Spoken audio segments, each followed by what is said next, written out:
వాళ్ళు వచ్చే వాళ్ళు ఎక్కడి నుంచి అనేది మనకు తెలియదు, కానీ వాళ్ళు చెప్పుకునేది ఏంటంటే జనసేన నుంచి మేము కార్యకర్తలు మేము ఆ పక్క నుంచి వస్తున్నాం అని చెప్పేసి వాళ్ళు పొలిటికల్ ఇన్ఫ్లుయెన్స్ని యూజ్ చేసి మా మీద దగ్గర దగ్గర 50 నుంచి 100 మంది దౌర్జన్యానికి దిగి మా జాగాలో 2-3 జేసీబీలు తీసుకొచ్చి లోపలికి జేసీబీల ద్వారా మా బంకుల్ని మా షెడ్యూల్ని అంతా ధ్వంసం చేసి దాదాపు 10 లక్షల నుంచి 10,20,000 దాకా ఆస్తి నష్టం మాకు కలిగించారు. ఇంకా వాళ్ళు ఆ గుండాలను అక్కడే జాగాలో పెట్టి వాళ్ళు అక్కడ ఇంకా మమ్మల్ని బెదిరిస్తూ ఉన్నారు వాళ్ళు. సార్ మా భూమి ఎస్టీవీ నగర్ బిగ్ బజార్ పక్కన సర్వే నెంబర్ 72/1B2లో ఉంది సార్ మా భూమి. మాది తాతల ముత్తాతల ఆస్తి మాది.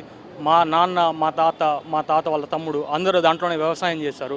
మా భూమిని 2006లో ఒక చంద్రశేఖర్ అనే వ్యక్తి వాళ్ళ తాతలు ముత్తాతలు మా పక్క జాగాకి ఆనుకుని ఉన్న జాగాని వాళ్ళు అమ్మేసినా కూడా ఒక దొంగ కాగితాన్ని సృష్టించి ఒక ముగ్గురికి అమ్మినట్టు ఒక కాగితం సృష్టించుకొని అతని దగ్గర నుంచి నెల్లూరుకి సంబంధించిన శ్రీకాంత్ రెడ్డి అనే వ్యక్తికి అమ్మినట్లు ఇంకో కాగితాన్ని సృష్టించారు. వీళ్ళందరూ కలిసి ఆంధ్రా బ్యాంకులో మార్టిగేజ్ చేసి లోన్ తీసుకునేసి డిఫాల్ట్ అయిపోయారు. డిఫాల్ట్ అయిన తర్వాత ఈ బ్యాంకు వాళ్ళు కట్టని లోన్కి మా జాగా మీద మా మీదకి వచ్చి దౌర్జన్యానికి వస్తున్నారు. ఈ దౌర్జన్యానికి వచ్చిన తర్వాత వీళ్ళు వచ్చిన తర్వాత మాకు తెలిసింది ఏంటంటే వీళ్ళు దొంగ కాగితాలు తీసుకొని తాకట్టు పెట్టి లోన్ తీసుకున్నారన్న విషయం మాకు తెలిసింది.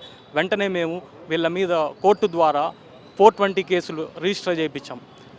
డైరెక్ట్గా స్టేషన్ నుంచి రిజిస్టర్ చేయకపోగా 420 కేసులు కోర్టు ఆర్డర్ ద్వారా రిజిస్టర్ చేసి ఆ ఎఫ్ఐఆర్లు ఇంకా పెండింగ్లో ఉంది. ఇంకా ఛార్జ్షీట్ ఫైల్ చేయలేదు. 4-5 ఇయర్స్ నుంచి పెండింగ్లో ఉంది ఎఫ్ఐఆర్స్.